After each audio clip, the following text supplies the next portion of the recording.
Então, pessoal, a primeira coisa que a gente conste, né, é que essa, essa noção da história da filosofia, ela vai ser uma noção de síntese mesmo. Então, eu vou passar para vocês bem devagar alguns pensamentos, alguns pensadores. Eu também vou reforçar alguns pontos que eu já tive que apresentar para vocês em outros momentos aqui na aula, né? Para que a gente precisou aqui dar conta de explicar alguma coisa e tal. Então, vai ser nessa lógica. Então, a primeira coisa aí, isso aqui tá Instagram. Então, como eu falei para vocês, a filosofia surge lá no mito, né? Então, os seres humanos nessas primeiras civilizações explicavam tudo a partir de narrativas mitológicas, né? Então, a filosofia ocidental nasceu no contexto da cosmogonia, grega, onde que predominava a tentativa de explicar a realidade através dos mitos. Então, a filosofia vem derrubar os mitos e responsabilizar os seres humanos. Por isso aí, na Idade Antiga, nós vamos ter aí esses primeiros momentos da filosofia, né, pré-socrática, depois vamos ter os sofistas e o Sócrates, então inaugura o que nós chamamos aí de período clássico, Sócrates, Platão e Aristóteles, que são esses clássicos, e depois no final o helenismo. O helenismo ele é muito importante para a ética. Eu vou falar da filosofia antiga de um modo geral e depois eu vou considerar uma aula só sobre a filosofia helenística com uma atividade especial para a gente, salvo engano, na próxima aula. Então, essa noção aí, o quadro que eu falei para vocês, a principal herança da filosofia grega é isso, né? É ética e política, eles influenciaram em ética e política. Opa, foi muito. E aí o que a gente vai ter nos primeiros filósofos? Que são aí os chamados de pré-socráticos. Nós vamos ter uma visão, né? Os pré-socráticos vai nos dar uma visão sobre a natureza. Então significa que esses filósofos eles não pensavam em comportamento. Eles perguntavam a princípio, Anaximandro, Anaxímenes, nessa escola lá, os pitagóricos, os filósofos desse momento, eles eram chamados filósofos da natureza justamente porque eles olhavam e queriam saber sobre a natureza. De onde o ser humano vem, como as coisas são feitas, né? Como que a gente explica a origem das coisas, de que a matéria é feita. Então eles são os primeiros físicos, os primeiros químicos, os primeiros biólogos, assim, porque eles tinham essa relação com a natureza. Então a gente vai ter uma filosofia que vai pensar no comportamento na Idade Antiga, no momento clássico, né? Então é esse momento clássico quando a gente vai ter uma filosofia que pensa sobre o comportamento. E aí a filosofia clássica grega, né, ela é formulada a partir desses três pilares aí, o Sócrates, o Platão e o Aristóteles, que eu já falei para vocês. Então a filosofia clássica grega que deu a origem aí ao pensamento ocidental universalista. Pega essa palavra, universalista. Não por acaso, né, não sei se vocês sabem, mas a igreja católica, a palavra católica quer dizer universal. Tem até uma igreja brasileira, a invenção de uma igreja brasileira que chama Universal. E nada disso é por acaso. Por quê? A tentativa é exatamente de atender esse pensamento ocidental grego, ser universalista. O que é ser universalista? É ter um pensamento único para as pessoas seguirem, um modelo único para as pessoas seguirem, um padrão único de forma de vida e forma de viver. Se trata de apagar as diferenças em nome de um ideal, de um idealismo. Então, essa é a herança da filosofia grega, o pensamento ocidental universalista. Então, da onde que se deu aí a origem desse pensamento? E aí, deixa eu voltar aqui. Então, os pré-socráticos, a filosofia grega, e aí o primeiro deles vai ser o Sócrates, né? Então, Sócrates, que é considerado aí o velho, né, de Atenas, ele vai ser o principal formador desse pensamento. Sua principal contribuição foi a criação do método dialético, né, baseado no diálogo crítico. O diálogo desenvolve-se em duas fases para ele, na ironia e na maiêutica. A ironia é a parte em que se elabora questão, né, a pergunta. Ironia quer dizer questão, questionamento. Então é fazer o questionamento e a maiêutica seria o parejo das ideias. Na fase da ironia, o filósofo interroga seus interlocutores e evidencia as contradições das ideias concebidas e demonstra que nada sabemos. Na fase da maiêutica, né, aí entra nesse que nada sabemos, pessoal, só sei que nada sei. Na fase da maiêutica, interroga seus interlocutores, possibilitando a concepção de novas ideias. Ao contrário dos sofistas, né, que eram os filósofos que vieram antes dele, que falava que justiça, que a ideia de ética seria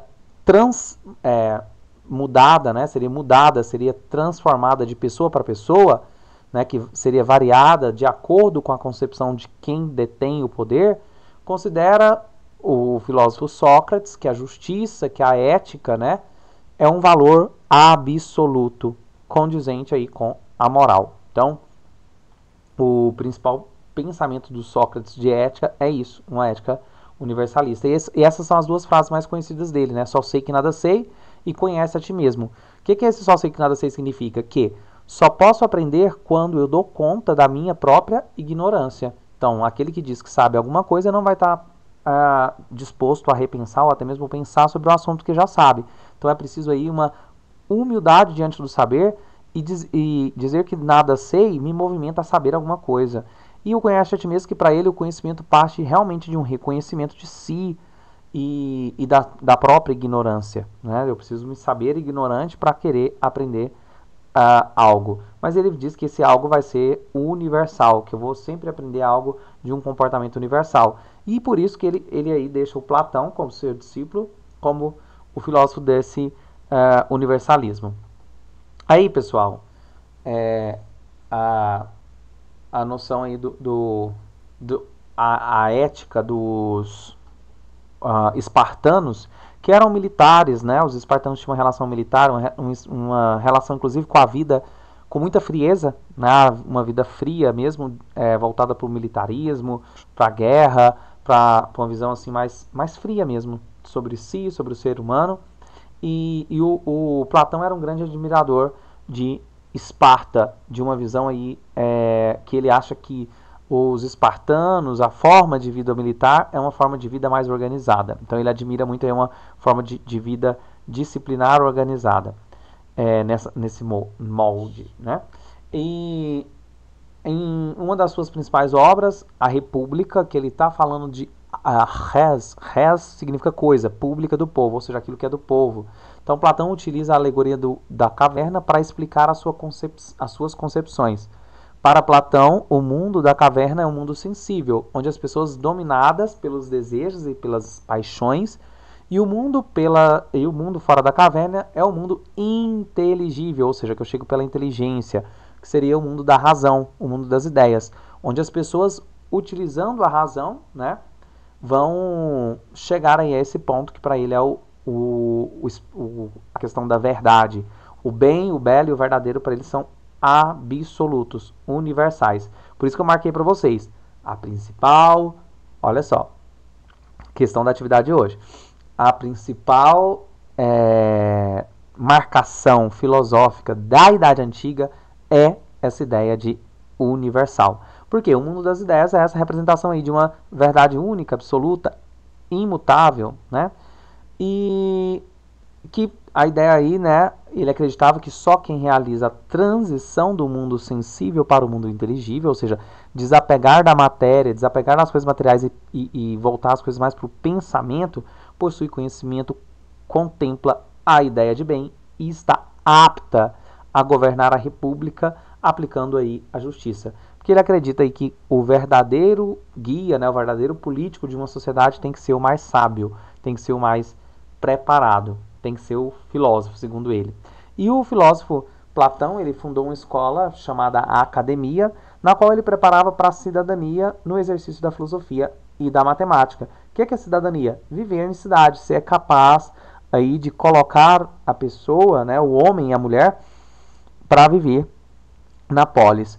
A Academia de Platão, ela é revolucionária em alguns pontos. Por exemplo, ele ensinava mulheres, coisa que não era comum naquele momento, principalmente matemática. Mulheres não poderiam estudar e aprender matemática. E na academia, o Platão já revolucionou essa ideia aí, ensinando matemática para as mulheres, matemática e filosofia. Alguém abriu o microfone, quer falar alguma coisa? Então, pessoal, a academia do Platão vai ter essa contribuição de ser, então, o primeiro lugar onde que vai escrever os primeiros livros do mundo mesmo, né? Os primeiros livros de influência do mundo ocidental, as primeiras obras de pensamento, que vão ser as obras que vão perdurar aí na construção da noção de justiça, da noção de política, da noção do que é o ser humano, vai vir dessa academia platônica. Por isso que o filósofo Nietzsche vai dizer que depois de Platão, qualquer filosofia é uma nota de rodapé. E aí, pessoal, vamos continuando. Para entender essa teoria do que ele vai falar do comportamento, tem que se partir dessa teoria do mundo das ideias. O que é a teoria do mundo das ideias? É o que o Platão acredita que existe fora da matéria uma realidade imutável, que é a ideia perfeita, né? Que é o ideal das coisas. Então, para ele existe um ideal de todas as coisas, e aquilo que nós entendemos como palpável, visível, né? O que eu posso pegar enquanto físico, né? É uma cópia imperfeita daquilo que é perfeito. O que é o perfeito? O conceito. Né? Então, para ele, eu penso, por exemplo, em uma obra de arte, né? No pensamento essa obra é perfeita, mas a hora que eu trago para a realidade, ou seja, eu faço uma cópia do que está na ideia, a minha cópia vai ser sempre imperfeita. Então, essa noção de que o mundo em que vivemos é, na verdade, um mundo copiado do ideal, copiado desse mundo inteligível, né? Um mundo que a gente não pega ele com a mão porque ele está no intelecto, que é o ideal, e esse é o idealismo platônico. E aí, esse desenho aqui simboliza o que seria essa teoria master aí de Platão sobre o mundo metafísico e o mundo físico. Para ele, o mundo das ideias é um mundo essencial, onde está a essência de todas as coisas, e o mundo insensível, né? O que seria isso? Eu não pego com os meus sentidos, visão, tato, paladar, olfato e audição. E tudo que está no mundo das ideias é fixo, é perfeito, né? Existe uma ideia de perfeição, belo, bem e verdadeiro. E o mundo dos sentidos é uma projeção copiosa desse mundo essencial, que é o mundo das formas. Então, o mundo dos sentidos e o mundo que é o mundo sensível, né? Onde que eu vou captar, diferente do mundo das ideias, que eu não capto pela percepção do corpo, visão, tato, audição e paladar. O mundo sensível, sim, né? Tudo que eu vejo e concluo é a partir dos próprios sentidos físicos da coisa. Então, tudo é mutável e tudo é imperfeito. Pessoal, conseguiram entender aí essa teoria do mundo das ideias? Sim, mais ou menos. Mais ou menos, né? Para isso aí, por exemplo, eu pego a ideia de... eu tenho uma ideia de carro. Eu tenho uma ideia... Essa ideia, enquanto ideal, é uma ideia perfeita.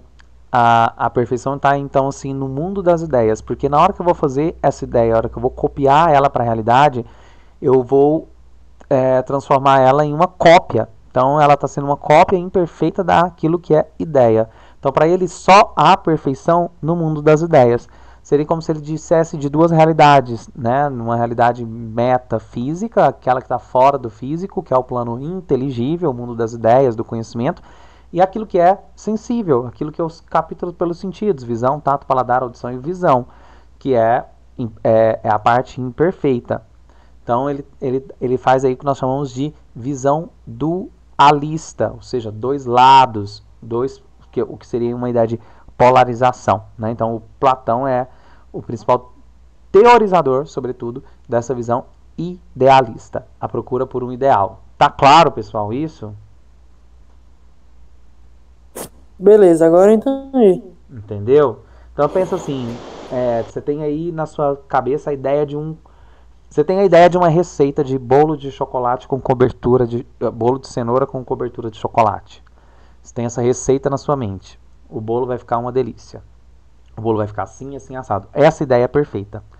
A cópia dela, a hora que você for lá praticar, né, você vai colocar, misturar massa, enfim, fazer todo o processo, você vai estar copiando de um lugar de um lugar que é perfeito, o ideal, né? No mundo das ideias. Mas na hora que você traz para o plano, Muito comigo. mas na hora que você traz para o plano físico, não fica perfeito, jamais, porque para Platão a perfeição só existe no campo do ideal. O que você falou? Isso é muito comigo. Eu já mentalizei fazer uma construção num jogo, fui construir com uma bosta. É como se ele dissesse de duas realidades paralelas, né? Uma matrix, né? Uma matriz do pensamento e a coisa, a realidade, como se fossem duas realidades diferentes. Uma realidade que é tempórea, né? O tempo, o espaço, que é o que nós estamos, e uma realidade que é suprassensível, que é fora do tempo, fora do espaço, fora da história, que é o mundo das ideias. Isso depois vai ser transformado na ideia central do cristianismo, né? Para dizer aí do ideal de comportamento. Por isso que eu já disse para vocês que esse pensamento filosófico da antiguidade foi utilizado pelos pensadores cristãos. E aí vamos entender o que seria essa ética racionalista. Então, se, como nós vimos, o que é perfeito é aquilo que vem do mundo das ideias, aquilo que vem da alma, aquilo que vem do plano metafísico, então quer dizer que o ideal é afastar-se do que o corpo mostra e buscar escutar a alma. Olha só a noção básica aí de negação de corpo em nome da alma feita pelo cristianismo. Né? Antes de ser cristão, essa ideia de negar o corpo em nome da alma é uma ideia filosófica, é um ideal filosófico de Platão, essa ideia dualista aí. Então eu fiz essa gravurinha aí, que não é um desenho muito bonitinho, mas para vocês entenderem. Então, alma eterna, perfeita, corpo imperfeito, físico e atrapalha a alma. Então, para Platão, essa é a noção. E aí, para ele, a gente é dominado por três almas. A alma racional, que é a alma da razão, simbolizada aí pela cabeça. A alma sentimental, colérica, né, visceral, que são os sentimentos, as emoções, representado aí pelo tórax. E a alma concupiscente ou apetitosa, os desejos, representado pelo estômago e pelas genitais. Então, para ele, nós temos essas três almas, né? Então, que seriam a alma racional, colérica, irascível, os sentimentos, as emoções, e a alma concupiscente ou apetitosa, os desejos, as vontades. E o ideal, segundo Platão, como o corpo humano aí que vocês podem ver, né, esse desenho, o corpo humano pressupõe que a cabeça está acima dos troncos e os troncos estão acima das genitais. Para ele pressupõe uma hierarquia de que o ideal é que o ser humano, primeiro, escute a razão antes dos sentimentos e das emoções, e muito antes dos sentimentos e das emoções, escutar as emoções, e depois de escutar os sentimentos e emoções, que ele vai escutar então os seus desejos, os seus apetites, né? O representado aí pelo estômago e pelas genitais. Então, veja que nessa simbologia tipográfica, topográfica e hierárquica, o que Platão está defendendo na sua ética racionalista dualista é que o ideal é pressupor uma soberania da razão em cima do que é irracional, do que é sentimental, do que é emocional. Entendeu, pessoal, essa ideia? Então a gente pensa aí numa noção de construção, sobretudo ocidental e até, né, no mundo contemporâneo, em que se diz de sentir menos e pensar mais, né? Ou de pensar mais do que sentir. Né? E talvez essa seja a maior influência aí do platonismo. Pensar mais do que sentir. Pensar mais do que desejar. Então, procurar viver a partir de uma racionalidade. Viver a partir de uma razão. Para Platão, os desejos, as emoções, né, aquilo que está no corpo, aquilo que aparece, precisam ser administrados pela razão. Por isso que aí a cabeça estaria acima de tudo. Pessoal, alguma dúvida até aqui? Vai dar certo, vai dar certo. Já deu, já deu. Professor, então a doutrina antiga é baseada só no Platão? Não, calma. No platonismo?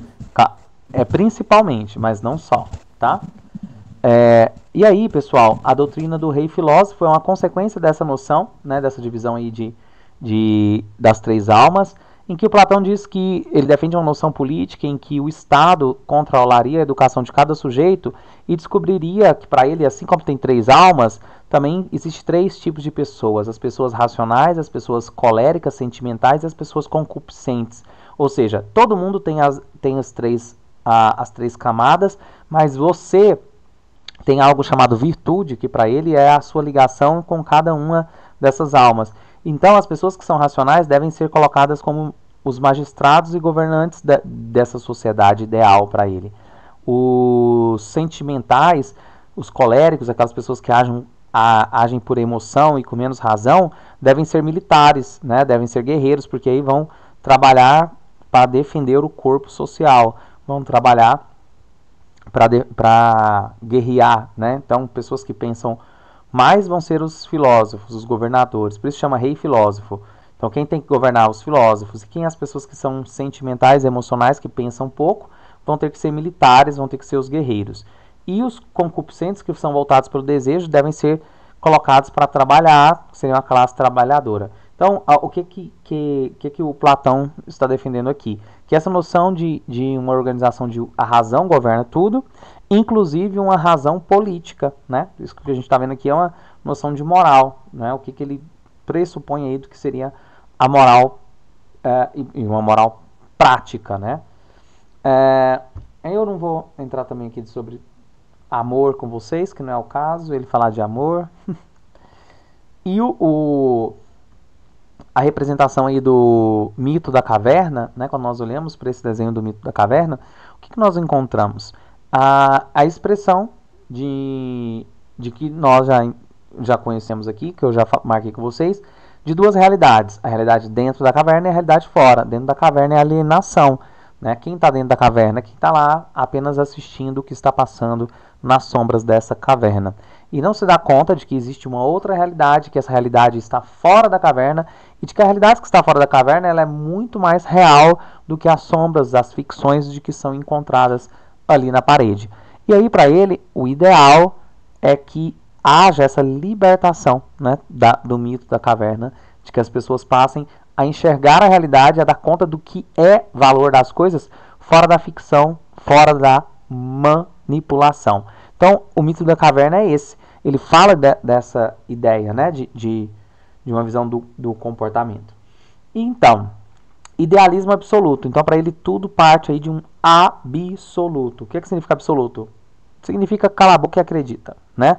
Absoluto é aquilo que te aparece como cala a boca e acredita e não te dá espaço para pensar ou questionar. E para ele, a sociedade, o comportamento, é marcado por esse idealismo absoluto na política, né, do bem, belo e verdadeiro, do um ser humano moral, né, honroso, e a teoria do conhecimento aí, de que seria uma reminiscência, de que o conhecimento seria relembrar do que estava já no mundo das ideias. Mas o que eu quero que vocês peguem aqui da centralidade de Platão é essa ideia do absolutismo mesmo. E aí depois dele vamos ter o Aristóteles. Pessoal, o Aristóteles é um dos mais fodas aí da antiguidade. Por quê? Desculpa a palavra foda, mas a questão é que ele vai teorizar, ele vai dar cálculo matemático, às vezes, inclusive, para a lógica da sociedade contemporânea, de uma sociedade sobre justiça, né? E o Aristóteles ele vai influenciar muitos pensadores de várias épocas a reproduzirem uma noção realmente do ser humano, do sujeito, que seria esse ser do meio, né? O meio termo, nem de mais nem de menos. Então, o Aristóteles, ele... por isso que eu falei que não é de mais nem de menos. Então, eu sempre coloco a balança de Libra aí para representar o pensamento dele, para ter essa lógica, né? Se eu sou nervoso demais, qual é o meu prejuízo? Se eu sou nervoso de menos. Então, um comportamento voltado mesmo para o equilíbrio. Então, esse vai ser o Aristóteles. Então, ao contrário do que defendia o Platão, né, que seria irracionalista, de que existe uma razão acima de todas as coisas, o Aristóteles ele vai ser empirista. Então, ele considera de que a base, de que cabe à filosofia dedicar-se à ontologia, né? O que seria isso? Um estudo, uma análise da estrutura essencial dos seres. Para isso, é necessário utilizar o modelo indutivo, partir do universal para o partir do individual para o universal. E acredita que a observação sistêmica de que permite a compreensão da estrutura essencial apresente em todas as suas manifestações. O ato é aquilo que é e a potência é aquilo que pode vir a ser. Então ele vai ter essa noção aí do sujeito, da matemática, de bastante contribuição para uma noção lógica de que a justiça é uma virtude essencial do ser humano. E a experiência moral que busca aí, né, uma visão comum e diferencia a justiça natural aplicada conforme as regras da natureza, né, que seria a physis, e a filosofia cultural, que é e a diferença de justiça natural aplicada conforme as regras da natureza, physis, e a justiça legal, que seria aplicada conforme regras definidas convencionalmente, normas, né, da moral. Então, para ele, existe aí uma lei da natureza que diz como que as coisas têm que funcionar. E essa noção vai ser o que vai levar a defesa aí dos filósofos da cristandade a dizer que existe uma moral que é natural das espécies e não sempre artificial. Então, o filósofo, depois que o mestre morre, o Platão, ele vai fundar a sua própria escola filosófica, já que não podia assumir a academia. Por que ele não pôde assumir a academia? Por que o filósofo Aristóteles não assumiu a academia, que era a escola filosófica do seu mestre Platão? Porque os gregos, sobretudo os espartanos, os atenienses, eram muito preconceituosos com quem vinha de outra cidade. Então, quem vinha de outra cidade, para eles, eram considerados inferiores. Então, isso a gente tem até nome, né, para isso. É um crime isso, você ter preconceito com a pessoa pelo lugar que ela vem. Chama xenofobia.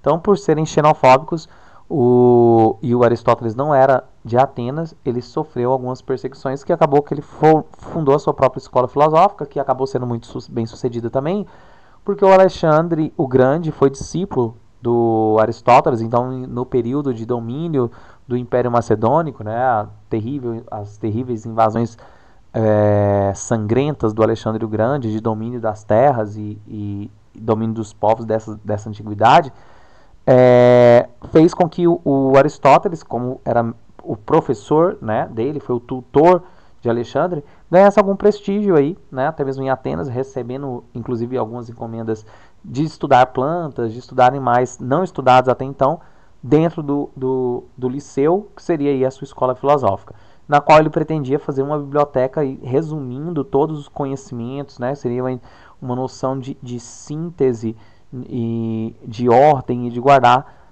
todo o conhecimento adquirido, né, todo o conhecimento produzido. Então ele vai diferenciar aí do Platão, né, porque ele deixa de lado o componente místico aí de o mundo das ideias e vai dizer que a ideia das coisas estão nas próprias coisas. Por isso que ele vai formular uma ética diferente, né? Porque a ética para ele, ela é o eudaimonismo. O que esse palavrão significa? De que o ser humano é um animal racional por essência e ele busca, portanto, ser feliz. E então, de maneira coletiva, ele vai encontrar essa felicidade na política e de maneira individual, que seria a ética. Oi? Intervalo. Alguém falou alguma coisa? Intervalo, né? Intervalo. Então vamos para o intervalo e a gente volta depois. A hora que for 8h50 a gente retoma. Essa contribuição da questão da política, né, a importância do coletivo, a importância da coletividade, a importância de ver o ser humano como uma construção, né, dessa natureza grupal, né, o grupo, nós já falamos bastante, porque o Aristóteles ele tem também essa importância, né, de uma visão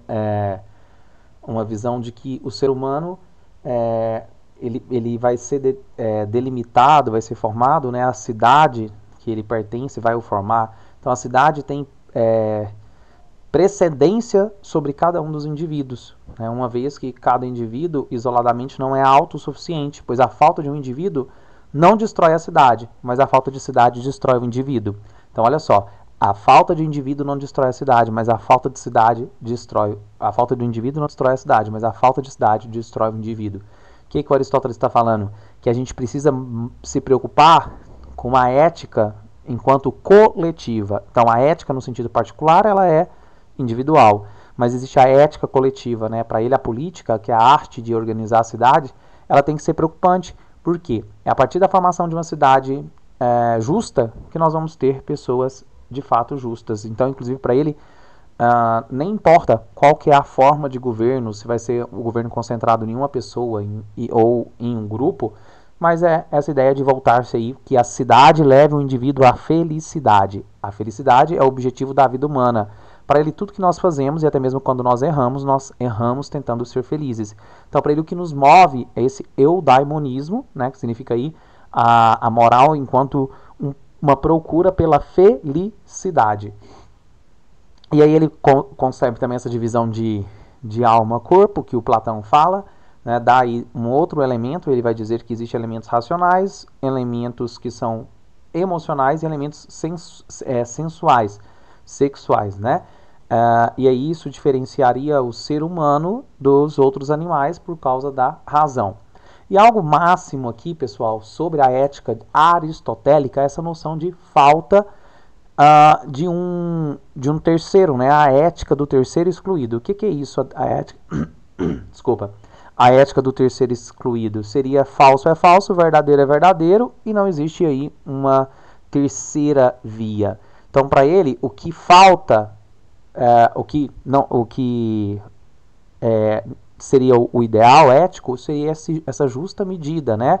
Nem de mais e nem de menos. O que é de mais passa e o que é de menos falta. Essa seria a virtude de anoética, né? Que seria o ensino, e a virtude ética são as inatas e vem aí pelo hábito, né? Então, algo muito importante também, que o Aristóteles acredita que a prática as boas práticas formam bons hábitos. Então, o hábito, né, o hábito humano é formado pelas ações, pelas práticas, que ele vai dar muito esse valor.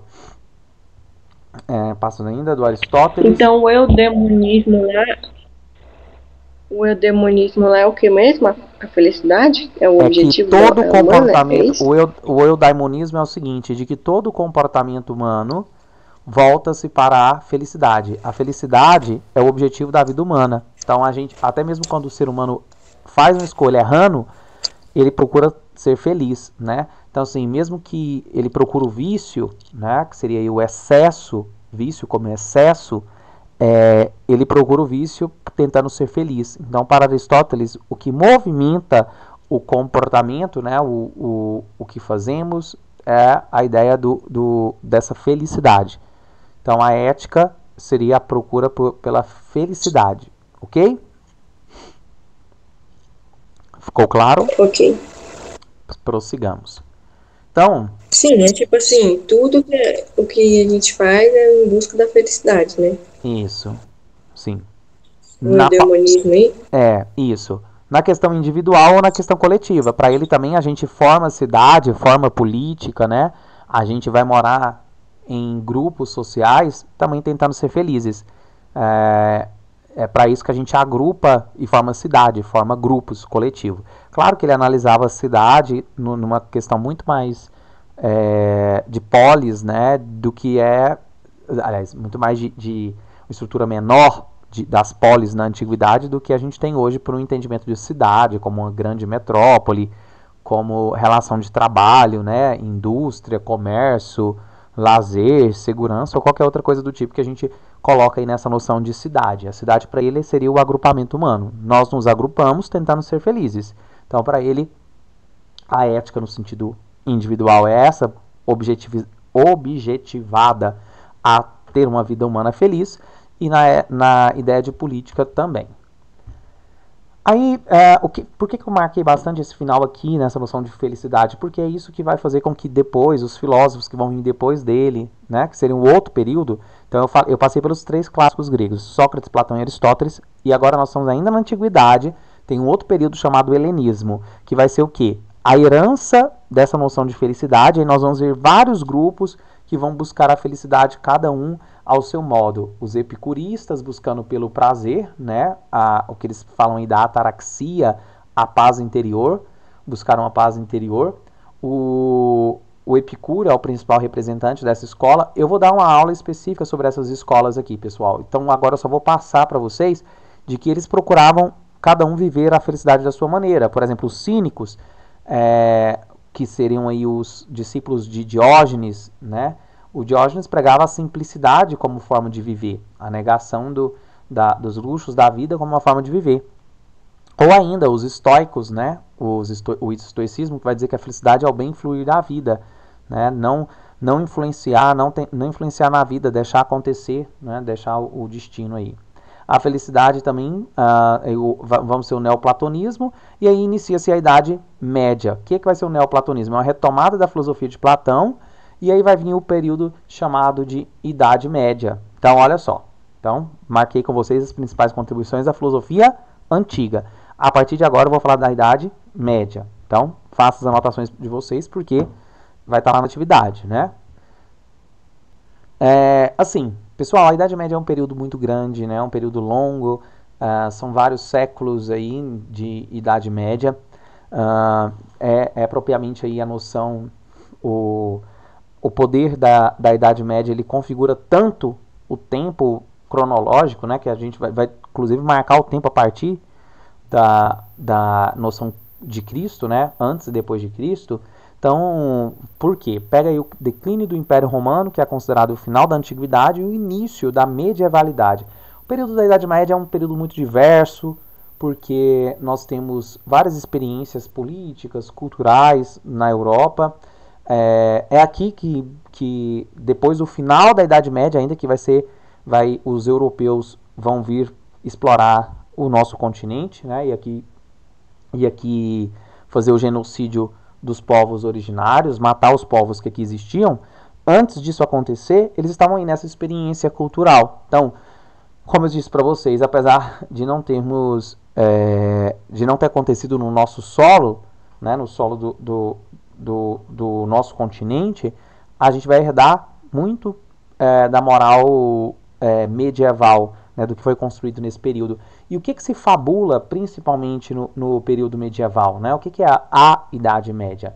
É um período em que, com o declínio do Império Romano e a ascensão do cristianismo, né, quando o cristianismo é colocado em uma estratégia do Império Romano, né, que estava sofrendo declínio, colocado como a religião oficial de Roma, por isso que ainda hoje chamamos de Igreja Católica Apostólica Romana. Então vai ser o quê? Um período teocêntrico. O que é período teocêntrico? Significa que Deus estava no centro da atenção e da reflexão filosófica. Então esse é o teocentrismo. Deus, theos, né, Deus do grego, theos, centrismo. Deus no centro da atenção e da reflexão filosófica. Então é nesse período que, a partir da filosofia a partir da filosofia grega, vai se fabular aí essa noção de Deus estar no centro da atenção e da reflexão filosófica. Então, o nascimento do cristianismo, Paulo Apóstolos e as evangelizações vão ser muito importantes para entender aí, né, como que os cristãos passaram de perseguidos, né, que eram perseguidos pelo Império Romano, para depois perseguidores aos outros que pensavam diferentes, que vai ser aí uma noção das cruzadas, né, a igreja vai pegar na espada, né, para guerrear em nome do seu ideal. E aí a gente vai ter 2 filósofos importantes de formação disso. O Santo Agostinho, no início, com a patrística, e o São Tomás de Aquino, depois com a escolástica. Então, são os 2 principais períodos, patrística Professor, e escolástica. Alta e baixa Idade Média. Oi? esses cristãos aí são católicos, não é? Então, Os próximos. Então, na verdade, a história do cristianismo ela é bem intensa, né? O cristianismo ele sofre várias ramificações ao longo da história. Deixa eu ver se eu consigo. Não sei se está aqui reproduzir para vocês, mas assim, o ideal é falar padres da cristandade da antiguidade. Porque mesmo que o Santo Agostinho é considerado um padre católico, mas ele influencia na teologia protestante, ele influencia na teologia evangélica também. Então, assim, aqui, na época, né, dele, não existia uma divisão entre católicos e protestantes, católicos e evangélicos. Então, o cristianismo ele vai sofrer várias ramificações em vários períodos.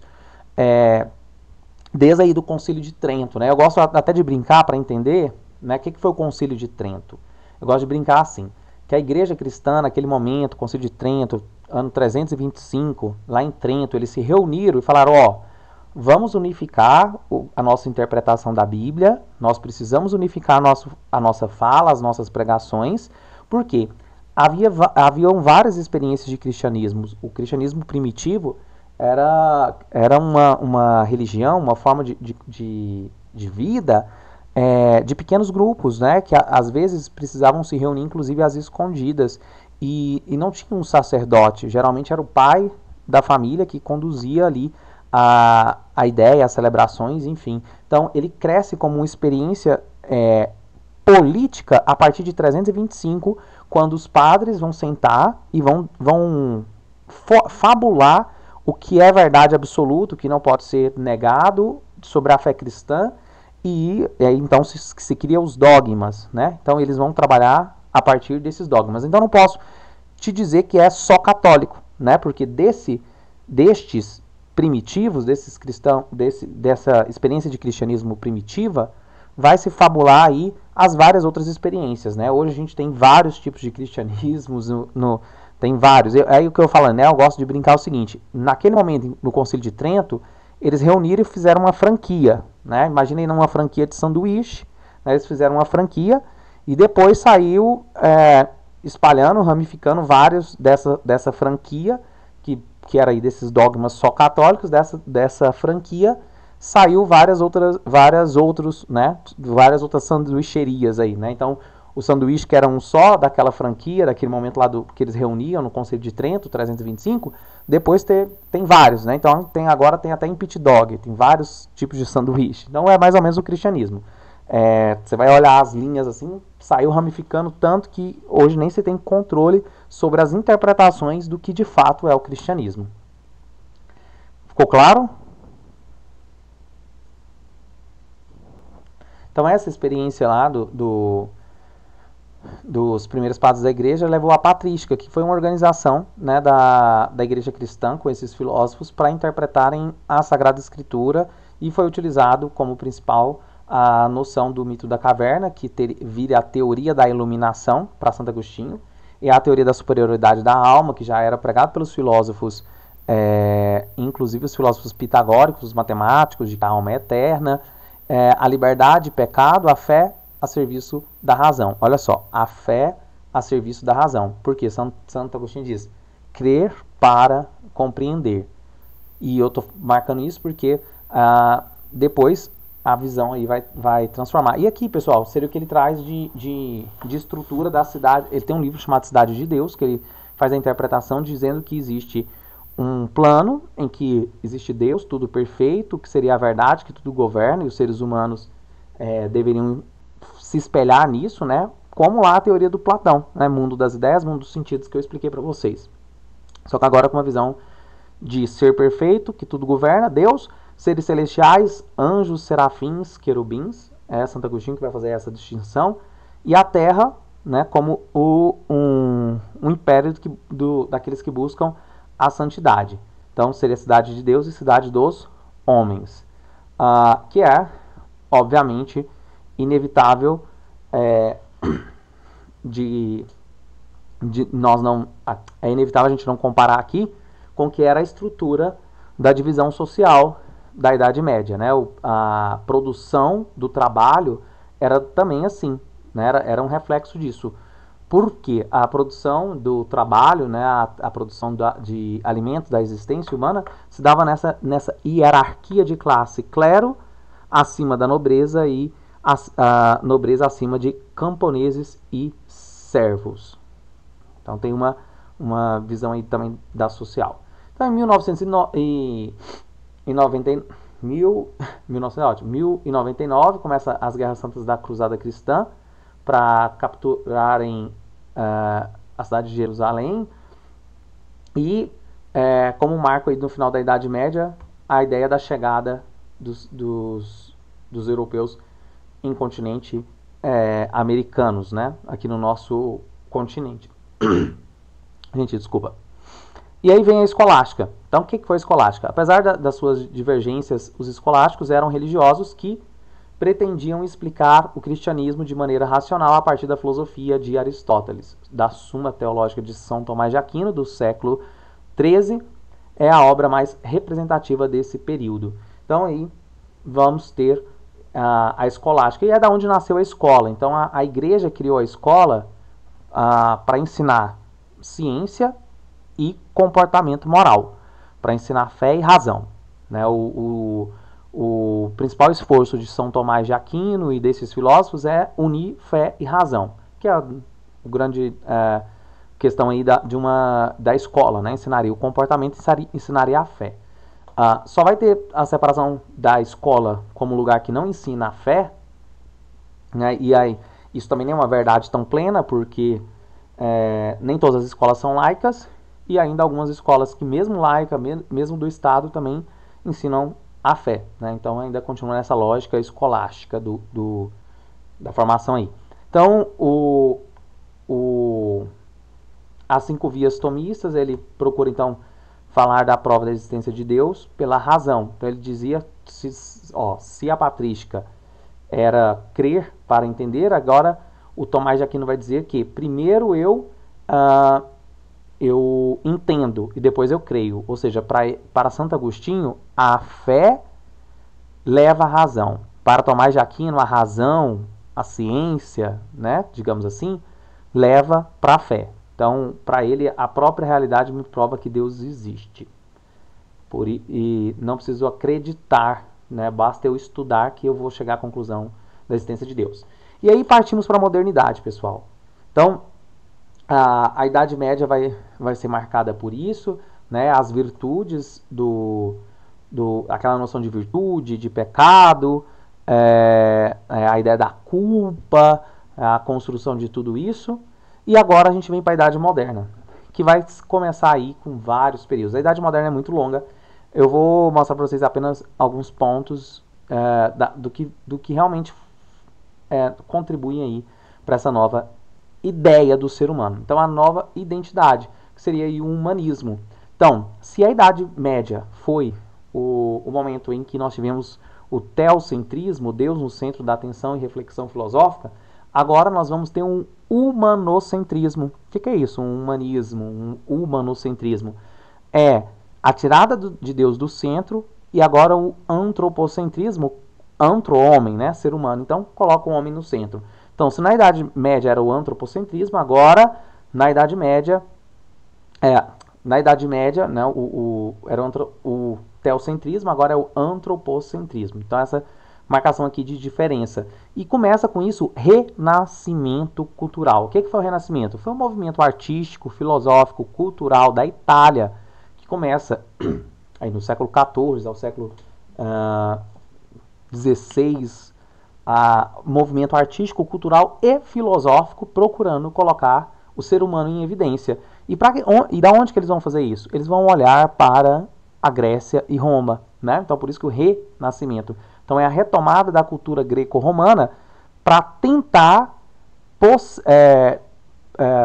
parar, né, digamos assim, de ler tudo com olhares divinos e passar a ler as coisas a partir do ser humano também. Deixa eu beber água. Então, a verdade na Idade Média estava na onde? Na Bíblia. Não, a Bíblia evidencia a verdade. Na Renascença, passa-se então para ser verdade, eu preciso experimentar, observar, verificar.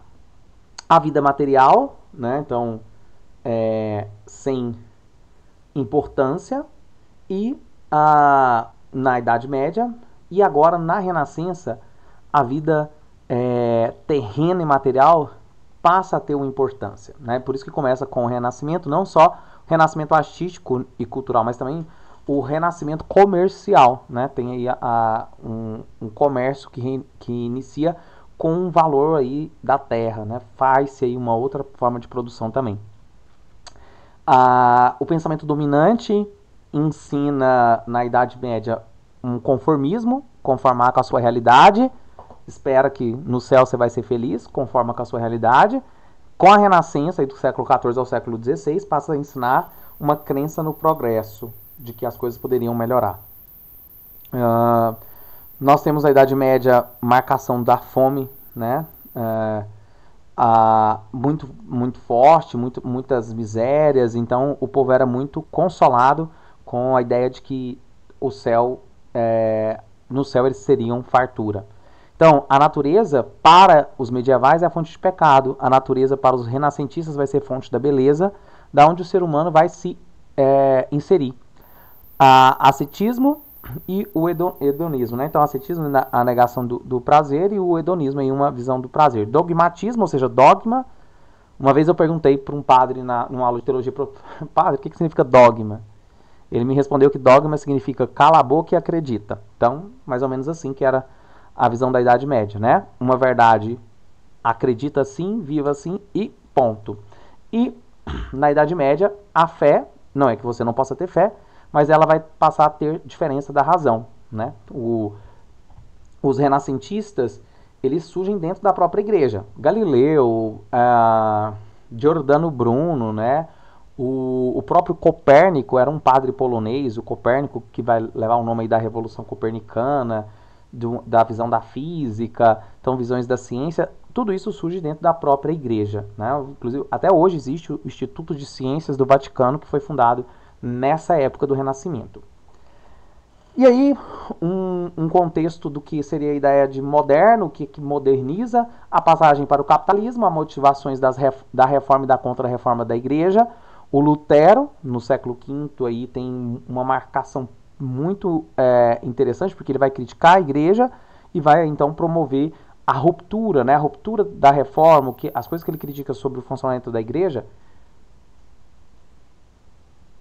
Peraí, parece que o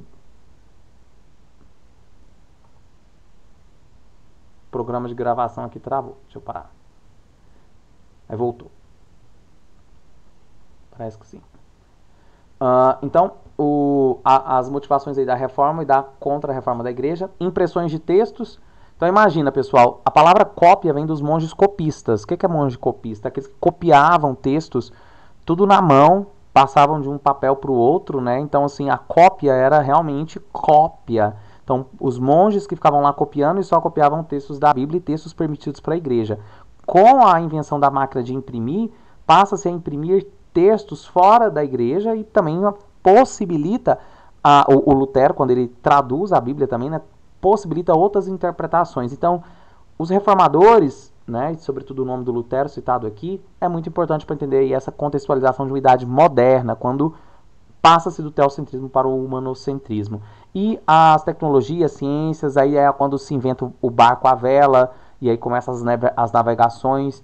Imagina, quando eles encontraram os povos americanos que já habitavam aqui, era como se a gente encontrasse vida em Marte hoje, como se fosse ETs, né? Então eles encontraram gente do outro lado do mar. Então como se a gente encontrasse gente em outro planeta, com uma outra cultura, e quiséssemos dominar essa cultura, né? Como se a gente encontrasse os ETs e queresse que eles obrigasse os ETs hoje a viverem como a gente. Foi como eles trataram aliás, não só viver como a gente, mas viver para nos servir, né? Foi assim que os europeus fizeram com os povos originários de cá. E aí a ciência, por exemplo, a invenção da técnica, da máquina de escrever, também passa aí por uma modernização na invenção do barco à vela, que fez com que eles chegassem aqui. A impressão dos textos, a tecnologia e a ciência, a América, né, a colonização, aí, entre aspas, e exploração do território. Então é essa visão que vai marcar aí um contexto de modernidade. E na modernidade, os filósofos vão passar a colocar a idade, vai chamar aí esse primeiro momento, de 1500 a 1750, a Renascença e a Idade da Razão. O que é isso? O que nós vamos ter? A Igreja e a Reforma, do século V ao século XVI. O humanismo influi na maneira de entender a religião, a vontade de viver a religião sem submeter-se ao poder da Igreja conduz à Reforma, iniciada aí por Lutero, e que acabará com o aparecimento da religião protestante e vários outros efeitos que isso também fez com que a própria Igreja cristã católica se reformasse. Vamos ter uma visão política fora da moral cristã, né? Então, assim, para a moral cristã, certo é certo, errado é errado. O príncipe de Maquiavel, o filósofo Maquiavel, vai dizer assim, olha, não é assim. Não é certo, errado é errado. Cada um depende, por exemplo, se eu sou governante, eu posso matar. Eu posso matar para defender meu povo. Então quer dizer que o povo não pode matar, mas um governante pode matar. Então ele vai marcar que existe moral diferente. Então ele vai dizer que a moral do príncipe, a moral do governante, ela está acima dos seus súditos. E aí ele vai dizer que ele vai ter uma visão mais humana das relações, né, digamos assim, do que uma visão teocentralizada, ou seja, centralizada em Deus. Ele vai mostrar a política mais como algo humano e não como algo sagrado. Então, que teria a finalidade do sucesso do Estado, né, as estratégias, o príncipe. Ele vai dizer que o bom governante ele é feroz como um leão e astuto como uma raposa, e a cidade deve ser governada aí por um bom príncipe. A Revolução Copernicana, que eu já citei para vocês, Copérnico, Galileu, vai mudar essa visão. Então nós vamos ter aí um comportamento racionalista, o conhecimento é poder, né, essa visão. E aí vamos ver do século XVII ao século XVIII, a chamada idade, o século da razão, né, o século das luzes, a razão e a experiência. Então, o racionalismo do Descartes, que seria assim, a razão no centro, penso, logo existo. O empirismo do Thomas Hobbes, John Locke, do Dennis Hume, que é a ideia de que o conhecimento parte da experiência, e isso vai fazer eles entenderem que o ser humano é uma folha em branco, e essa folha em branco ela é escrita a partir da experiência. Então, essa frase que eu acabei de falar, do John Locke, esse que vocês veem aí na imagem, que eu também já dei uma aula falando para vocês, que nessa noção vai entender que o ser humano ele é livre por natureza, e essa visão política aí do liberalismo, que é também uma visão moral, né? Quem que é o ser humano. Então, na modernidade, a gente vai ter o século das luzes. Esse século que nós estamos falando, o século XVII ao século XVIII. Iluminismo. Então, quem são os principais representantes desse período? Montesquieu, né? O Voltaire. Né? O Voltaire escreve o Tratado da Tolerância, que ele vai dizer que... Por quê? Porque, olha só, século XVII ao século XVIII. Tinha passado reforma e contra-reforma da igreja. A Europa está polarizada, católicos brigando com protestantes. Eles para de brigar católicos e protestantes, e o Estado precisa gerenciar isso. Então a gente precisa de um Estado que ele não tenha lado, né? Um Estado que seja laico. Então um Estado que governe, que organize para que católicos e protestantes não briguem. Então vai criar aí essa ideia de liberdade religiosa, né? Mais entre os cristãos mesmo, entre católicos e protestantes, porque eles não vão aceitar de fato outras religiões tão facilmente assim, né? Vai ser um liberalismo para outras religiões.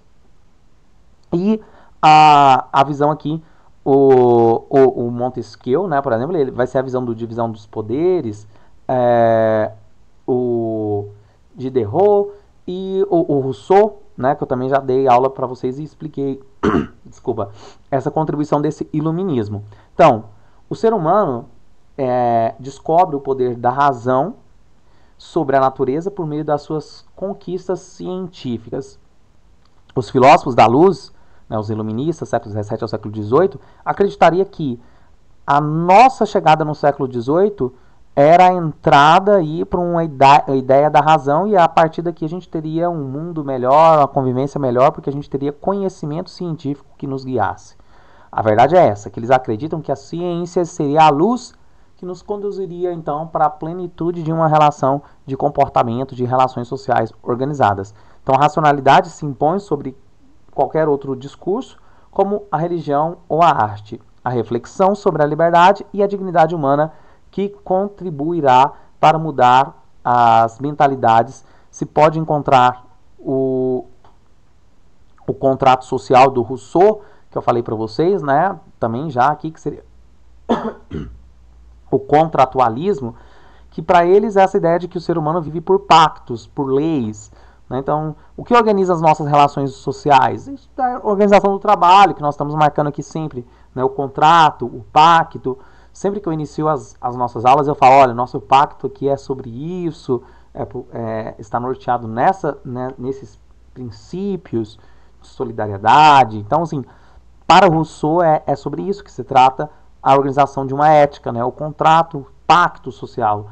E muito marcado também os iluministas pela liberdade, pela igualdade e pela propriedade, a defesa da propriedade privada, que são os princípios que vão mobilizar a Revolução Francesa, Revolução Burguesa da França, né? Liberdade, igualdade, fraternidade. Liberté, igualité e fraternité, que viraram aí os lemas da Revolução Francesa.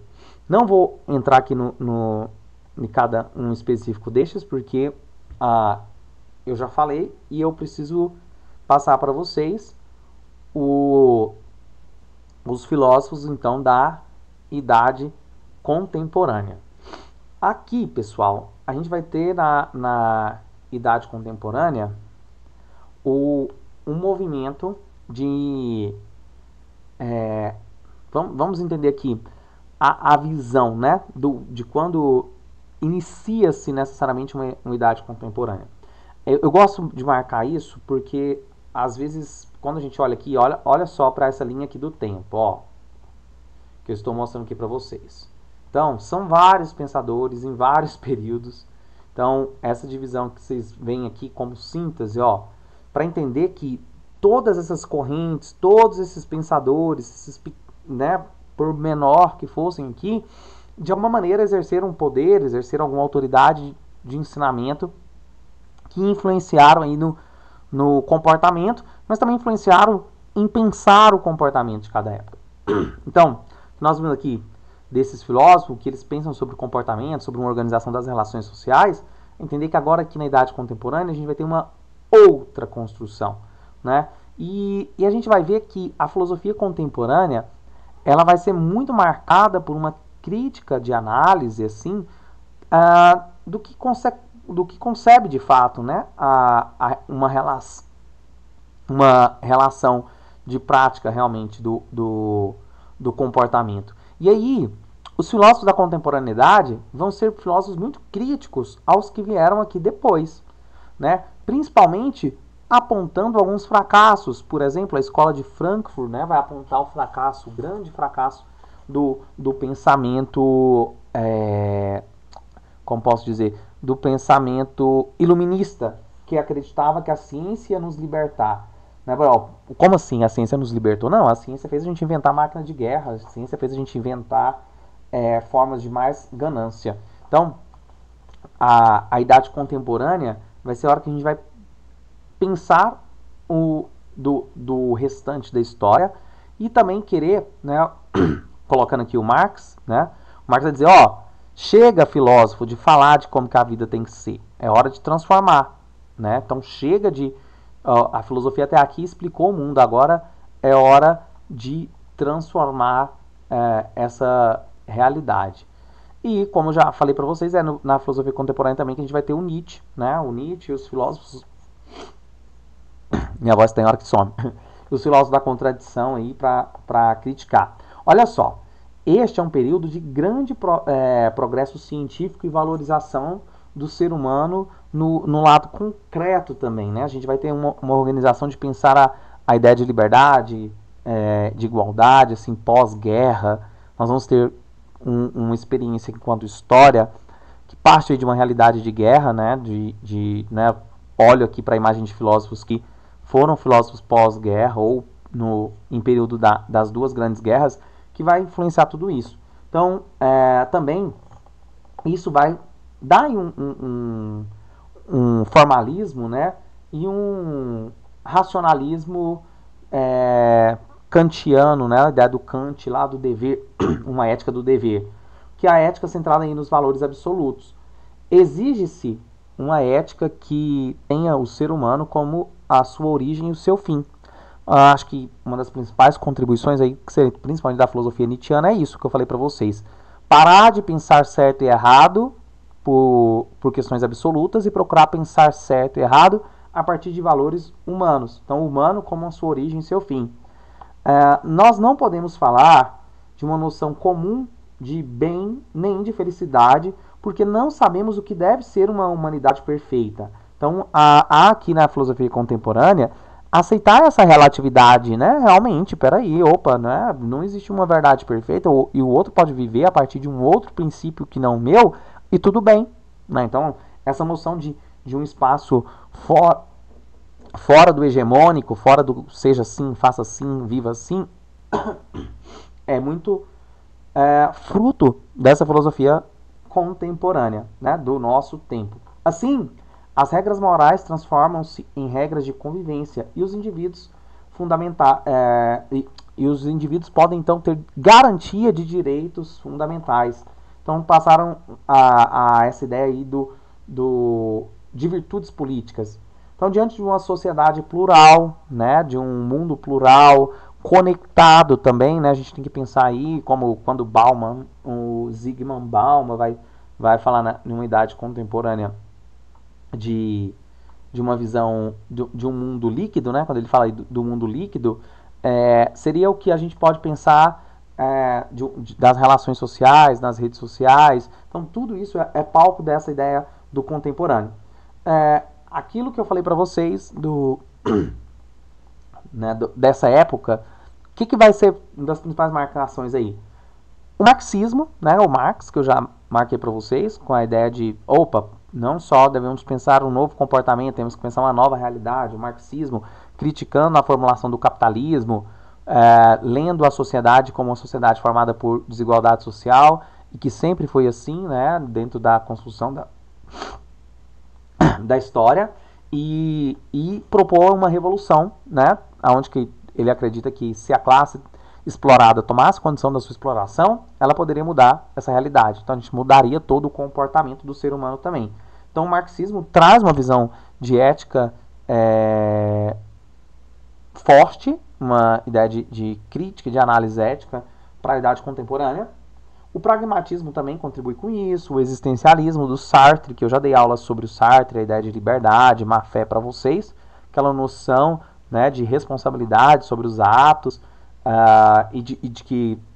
das liberdades também, né, individuais dentro disso, e que eu já falei para vocês, são então esses mais significativos desse eixo, né, de filosofia contemporânea. Olha só, o Marx, né?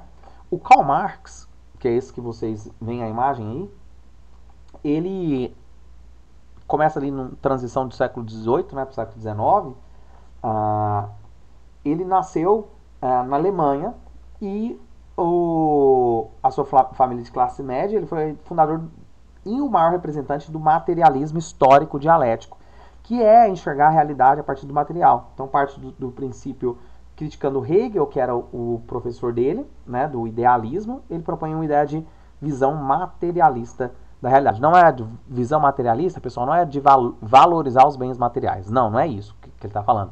Ele está falando que tudo parte de como que as pessoas trabalham, como que as pessoas produzem vida, como que elas se organizam para produzir a vida, determinam quem elas são, né, o valor que elas têm, né, o que elas consideram, tudo parte dessa perspectiva de como a vida, né, a produção da vida e do viver, né? Então a ética está muito relacionada a isso.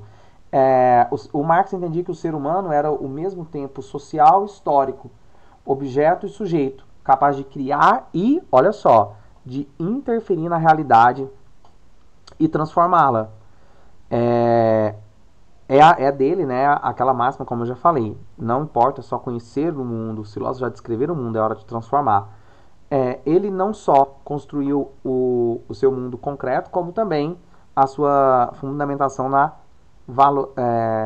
na ideia do valor do ser humano no capitalismo tomar um valor de mercadoria, né? Essa grande crítica aí ao trabalho, o trabalhador que se vende para o seu patrão e perde a si mesmo, se degrada e não encontra o seu valor e vive numa vida de consumo.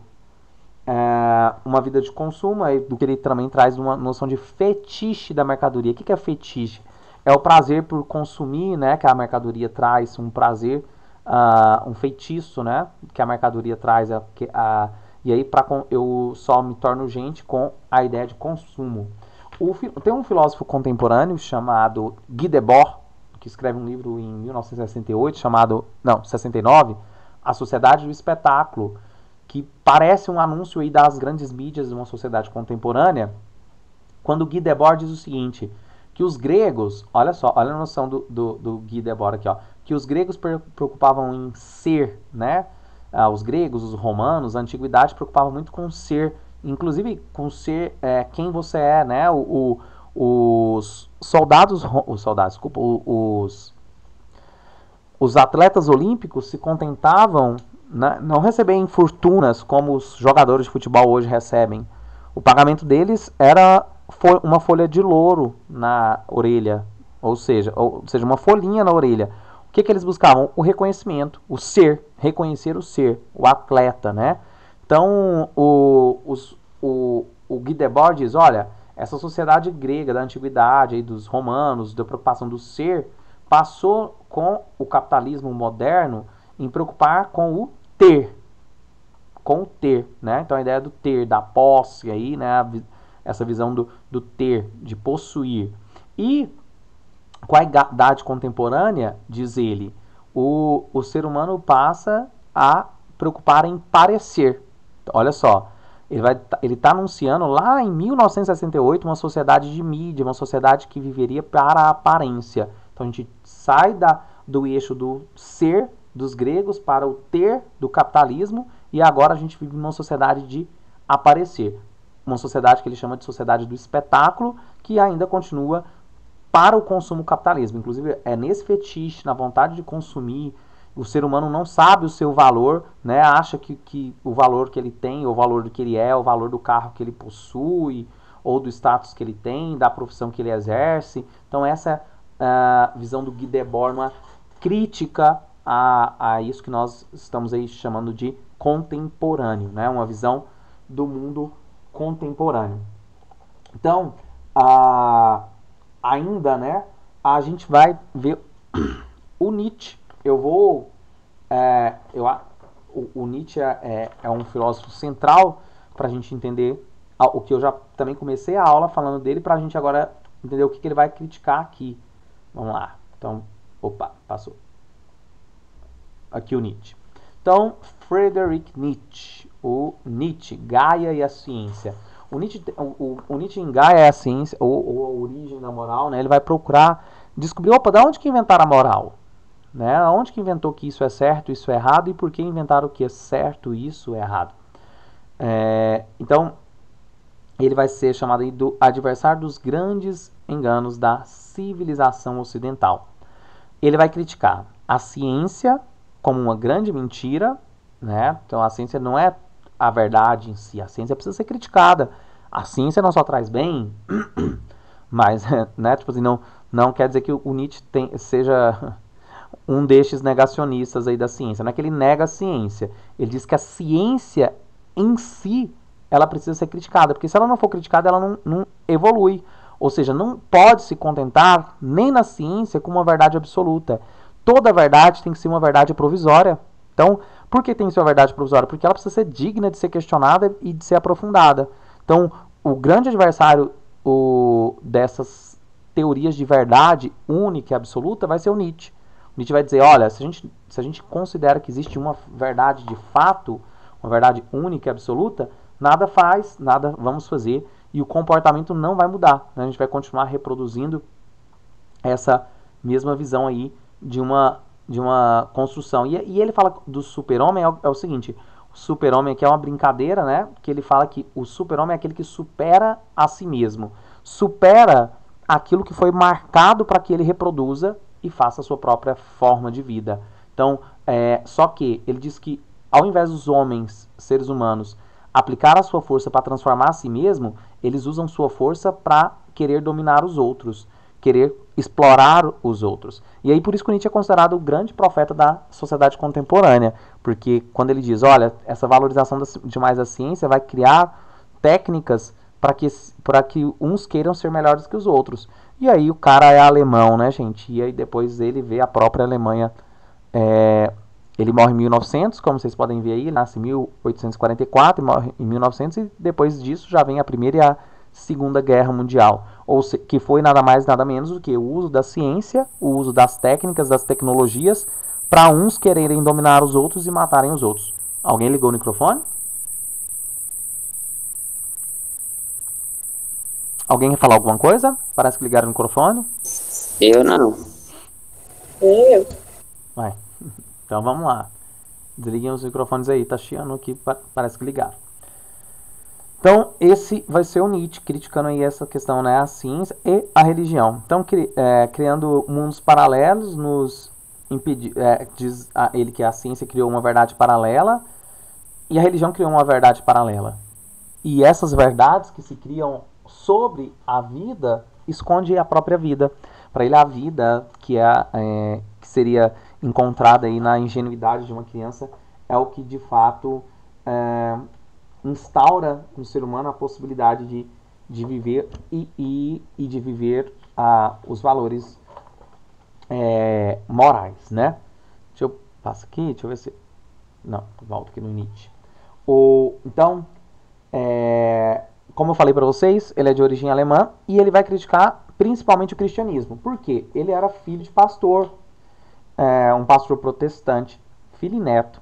E após ter pensado em seguir também carreira, né, de pastor, ele afastou-se do cristianismo e passou a criticá-lo, assim como fez com todas as teorias científicas sobre a sociedade.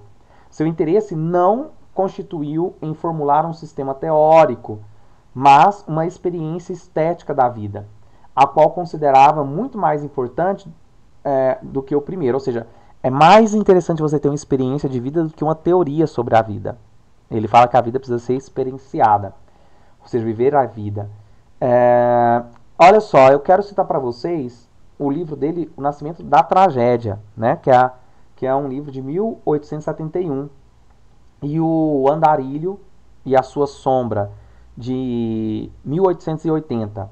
E ainda Gaia e a Ciência, Para Além do Bem e do Mal. O que seria Para Além do Bem e do Mal? Que é do ano de 1886. É construir uma moral que saia desse eixo de ver bem e mal. Peraí, entre bem e mal existe algo mais a se pensar, né? Algo mais a se considerar. Será que bem e mal é mal? Ou podemos pensar mais? E ele diz que podemos e devemos pensar além do bem e do mal. A genealogia da moral, né?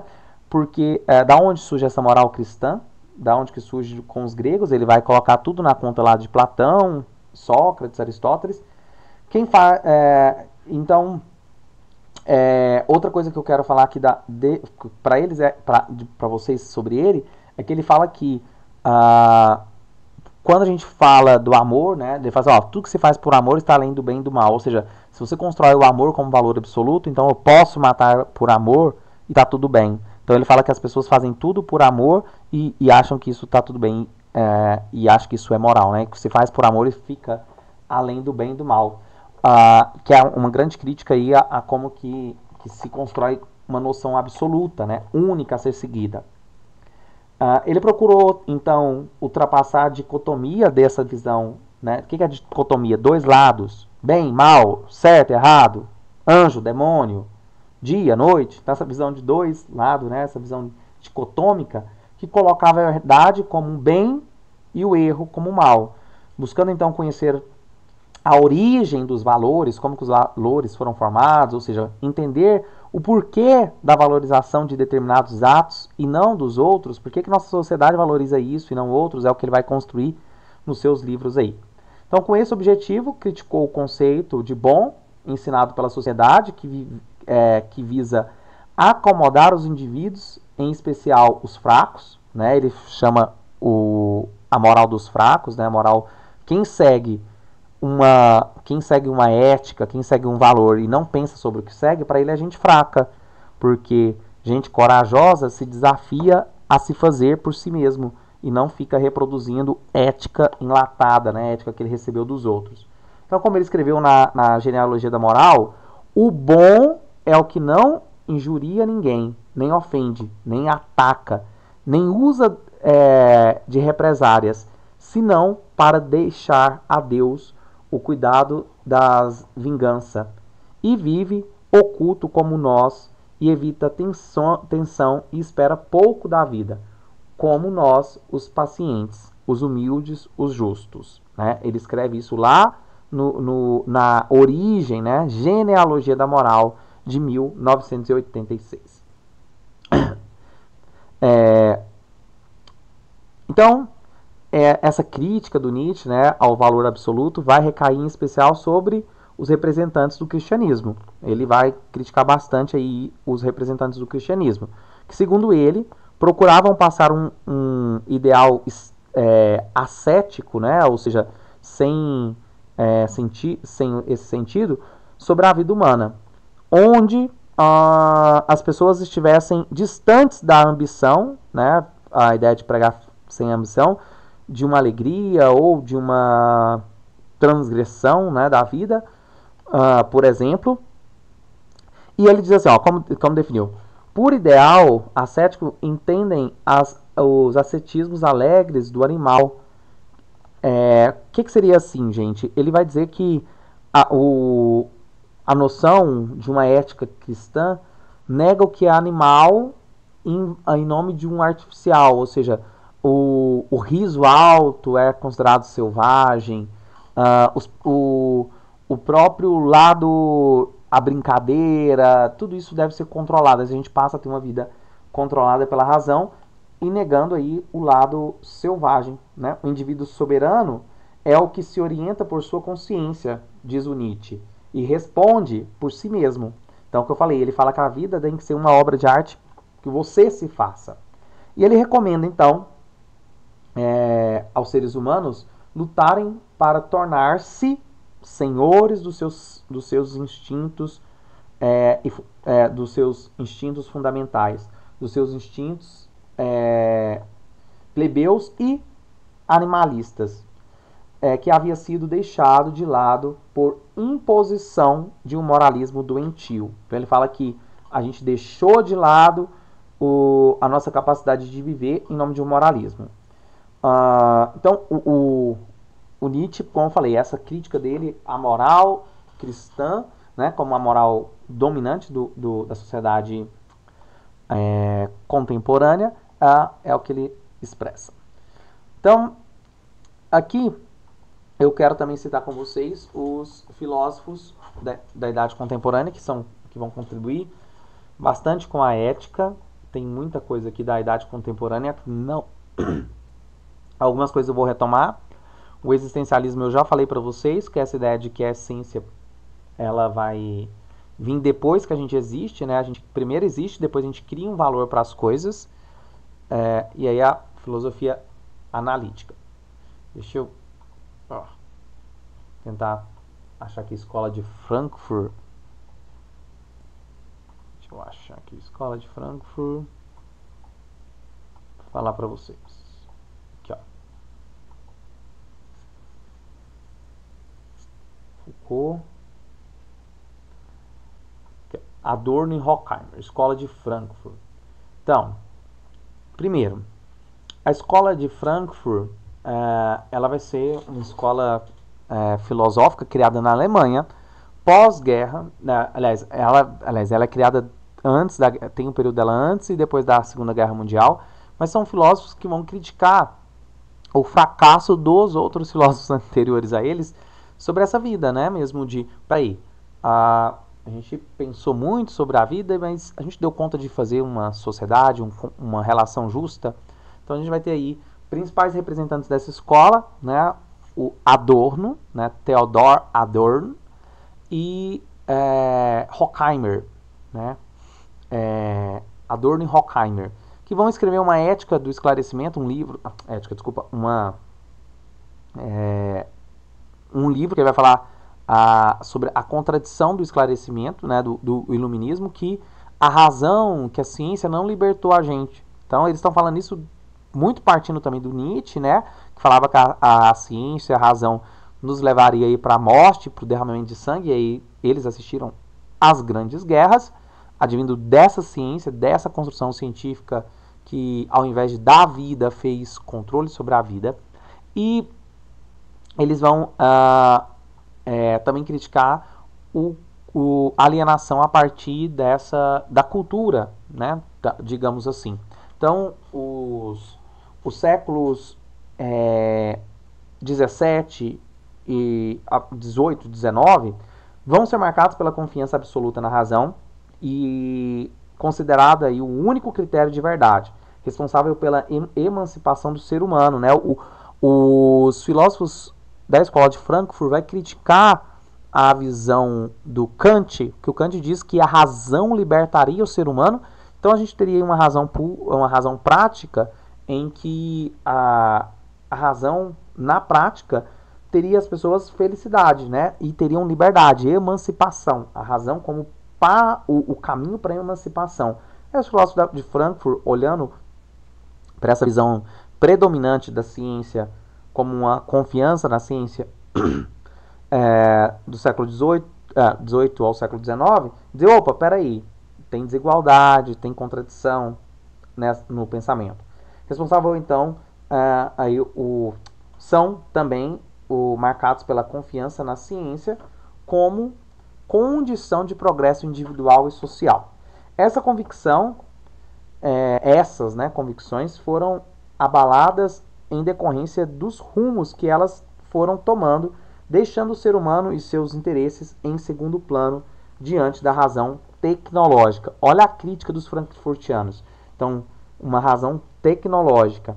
O surgimento da escola deu-se nesse momento difícil em que a confiança cega na razão emancipatória foi desfeita, dando lugar à crítica no seu poder de levar os seres humanos à situação verdadeiramente humana. Também criticavam, nessa que eu falei, dialética do esclarecimento, as consequências das atividades científicas. Lá no prefácio do livro Dialética do Esclarecimento, de 1947, então vocês percebem, pessoal, que a gente já está falando agora, né? 1947. Apesar de ser o século passado, o século XX, é logo aqui, né? Nós estamos falando agora de 3, 4 séculos antes de Cristo, nós estamos falando de agora, algo bem mais recente. Quando, lá no prefácio, Dialética do Esclarecimento, o Adorno e o Horkheimer demonstram que eles, né, os filósofos da escola de Frankfurt, se propunham então, né? O que eles se propunham? Ele diz lá que eles se propunham a que nos propomos, né? Ele escreve assim: de fato, nada menos do que descobrir por que a humanidade, em vez de entrar em um estado verdadeiramente humano, com a ciência, com a tecnologia, está se afundando em uma nova espécie de barbárie. Olha que pesado isso. Então, eles estão criticando que, ao invés de usarmos todo o nosso mecanismo de organização social, de capacidade filosófica e patati patatá, para dar vida, a gente criou barbárie, a gente criou guerra. A escola de Frankfurt é a grande responsável por estes debates, especialmente pela ênfase que a escola de Frankfurt, deu aos estudos sobre a razão. A designação foi concebida a um grupo de pesquisadores alemães vinculados ao Instituto de Pesquisas Sociais de Frankfurt, né? Frankfurt é a cidade, por isso que tu fala Escola de Frankfurt. E aí destacam esses que eu já falei para vocês: o Theodor Adorno, o Max Horkheimer, o Marcuse, né? O Walter Benjamin e o Habermas também. São nomes de filósofos da Idade Contemporânea que vão falar muita coisa sobre a contemporaneidade, sobre os momentos da contemporaneidade, criticando a forma de fazer a vida. Então, as suas reflexões partiram das teorias marxistas e receberam alguma influência também da psicanálise freudiana, assim como das influências recebidas de pensamentos como o Weber, né, da sociologia, o Hegel, né, do idealismo alemão, e o Kant, né, Immanuel Kant. O Adorno, o Theodor Adorno, nasceu em Frankfurt, né, onde que essa escola é fundada e leva o nome, e com a tomada do poder pelos nazistas, refugiou-se na Inglaterra, né, na época da Segunda Guerra Mundial, mudou-se para os Estados Unidos depois, né, onde que vai ter o segundo momento da escola de Frankfurt após a guerra. Ao regressar para a Alemanha, no ano de 1950, trabalhou pela recuperação do Instituto para a Pesquisa Social da Escola de Frankfurt. Criticou o otimismo do Benjamin, né, acerca do poder revolucionário do cinema, que aí estávamos ali, pessoal, nesse momento o cinema, a ideia, aí eles vão analisar bastante aí como que a mídia, como que o cinema toma e determina o comportamento das pessoas, chamado aí de indústria cultural. Critica que o ser humano, apesar de ter sido liberto do mágico, transformou-se em uma vítima da técnica. Olha só, libertou-se do mágico, do místico, da religião, mas se tornou vítima da tecnologia, daquilo que ele chamou de indústria cultural. O que é isso? É uma forma de fazer a vida produzida e reproduzida, planejada para a manutenção das sociedades. E então do ser humano sair do mágico, liberto do mágico, mas continua preso, digamos assim, né? Mas agora preso à indústria cultural, que pretende barrar a consciência crítica das massas. Então, o principal intuito da cultura de massa é manter um grupo coeso, né? Então, assim, como, vamos lá, volta a Nietzsche. Nietzsche está falando de uma sociedade guiada por uma ideia absoluta de Deus, mas nós também estamos marcados, guiados por uma ideia absoluta de cultura, né? De forma de viver, de vestir. Então, o Adorno, né, vai trabalhar muito nessa ideia de massa, um comportamento de massa. O que é comportamento de massa? É gado, né, gente? É todo mundo agindo da mesma maneira, sem pensar, sem criticar, sem dar conta de si, dar conta de quem é, de qual lugar que ele exerce enquanto sujeito, enquanto trabalhador, que é essa manutenção de massa. E com esse empenho, né, o ócio, a diversão, o lazer, torna-se prolongamento do trabalho. Então, para a gente vive para trabalhar, tudo é voltado aí para essa ideia do trabalho, e o trabalho alienante, inclusive a cultura, os filmes. Quando os filmes mostram lá que quem se rebela contra o sistema é pego, é preso, né, raríssimas vezes vai ter filmes em que o rebelde se dá bem, né? Então eles estão falando, olha, é uma forma de ensinar para a cultura para a massa, né, para o povo, para o rebanho, para o gado, de que o Estado tem o controle.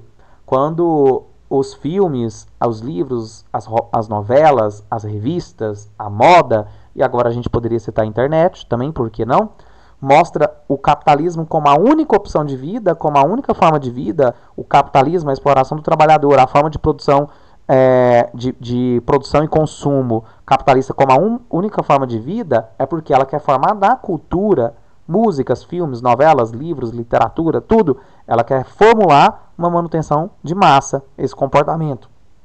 Então, seria mais ou menos que as pessoas são alienadas através dessas mídias, né? E não vai dizer o Adorno e Horkheimer, que não há neutralidade, né? Sempre há interesses aí de poderes para dominar tudo isso. O Horkheimer, né? Ele nasceu em 1895 e morreu em 1973, ou seja, pouco tempo, né? E quando ele sai, né, de permanecer lá em Frankfurt, né, ele foi para Frankfurt, que é o nome da escola, volto a dizer, ele teve também que refugiar nos Estados Unidos por causa da Segunda Guerra, e se tornou professor nos Estados Unidos. Em 49 retomou para Frankfurt e passou a se dedicar também lá nos estudos, escrever, né, escrevendo artigos, livros, a partir da escola de Frankfurt. Também o Horkheimer delineou os traços principais da teoria crítica, em oposição à teoria tradicional. Para ele, assentada no pensamento cartesiano, né, que seria tipo assim, uma crítica ao cartesiano matemático, uma visão certo, certo, errado, errado, lógico, né? Essa teoria não se preocupou com a origem dos problemas sociais, né? De como que a ciência ela é usada. A ciência tradicional, pela busca de rigor, se torna abstrata e distante da realidade. A teoria crítica superaria esse subjetivismo e procuraria conhecer a praxis história, né? Então, a prática da história. Em uma conferência proferida no ano de 1951, ele formaliza a crítica à ciência tradicional, né?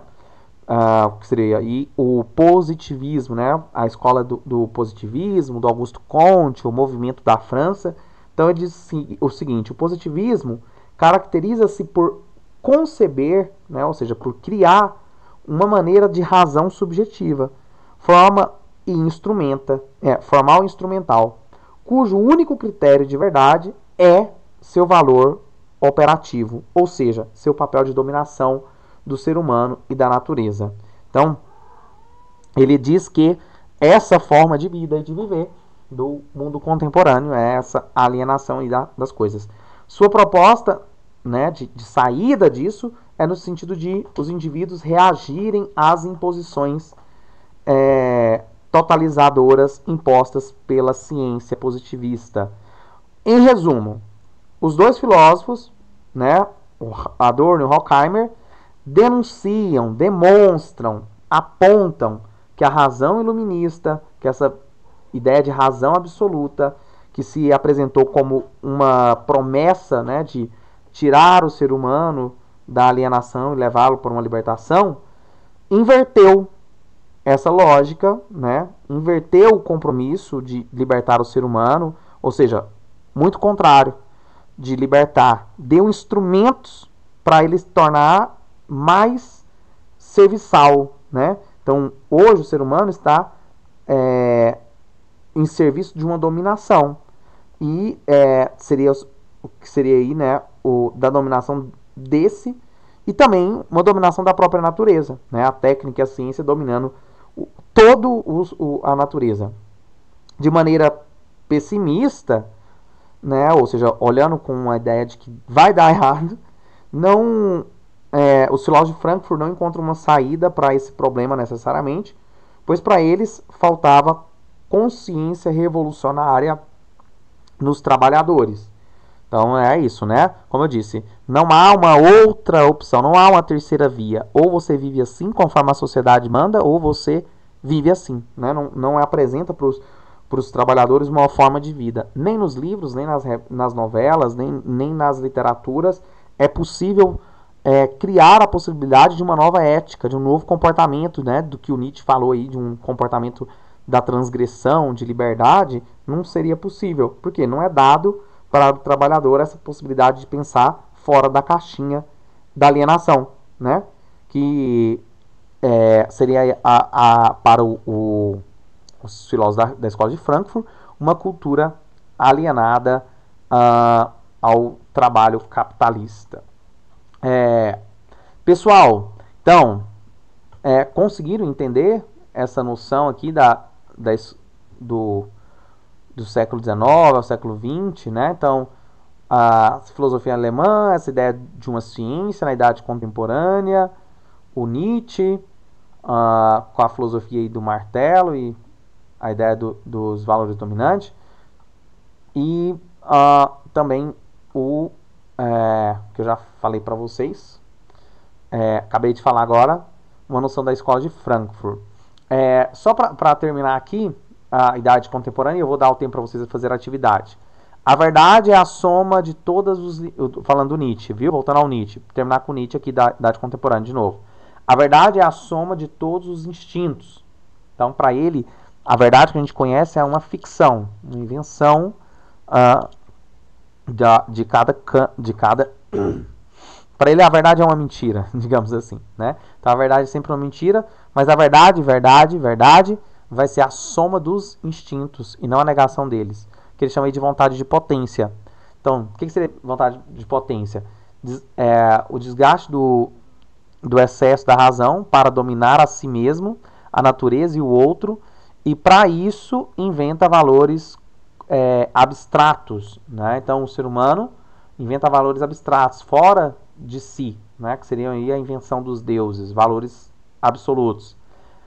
E aí a transvalorização dos valores, que seria buscar a origem da moral, e, né, que é a moral de rebanho, né, uma moral do grupo, de coletivo, que esconde então esse rebanho. E aí ele propõe a ideia de que a arte, pela arte trágica, a gente poderia encontrar o lado selvagem do ser humano, que seria a nossa libertação, o dionisíaco, né? Colocar Dionísio para dançar, né? Porque o Apolo, que é o lado racional, sempre foi o que dominou. Então nós temos razão, mas nós temos emoção. E ele falou que é a hora do ser humano escutar as emoções. E o prazer de viver, né? Viver com prazer, não uma vida racionalizada. Que seria aí atender aos instintos, à vontade de potência. O que existe é a multiplicidade e o acesso por medo. O acaso e por medo disso que se cria regras absolutas. Então, por medo do que é o acaso, do que é o trágico de viver, a gente cria regras absolutas. Uma interpretação do Nietzsche para o mundo seria aí uma interpretação do niilismo, né? Então, o que é o niilismo? Enxergar que a vida não tem sentido. Então, para ele, não é enxergar que a vida não tem sentido em si, né? A vida não tem sentido, beleza, a vida não tem sentido, mas isso para ele geraria um niilismo, que seria o nada, né? Uma teoria do nada, que gera para o ser humano uma vontade de criar as coisas. E aí seria o ser humano que superaria a si mesmo e a vontade de potência. Pessoal, conseguiram ver aqui a gama de coisas que eu falei de filosofia contemporânea, de filosofia moderna e de filosofia da antiguidade, né? Como eu falei para vocês, longe de mim querer fazer com que vocês decorem tudo isso, mas eu quero que vocês tenham noção e agora me mostrem isso na atividade, que eu vou mandar o link para vocês fazerem no Eu esqueci metade das coisas que você falou no Por isso que eu falei para anotar. Ainda bem que não fui só eu. Muita coisa. Sim, claro, eu falei, é muita coisa, mas eu não precisa colocar muita coisa não, é só colocar um pouquinho de cada um mesmo lá na atividade, tá? E por isso que eu falei, façam as anotações.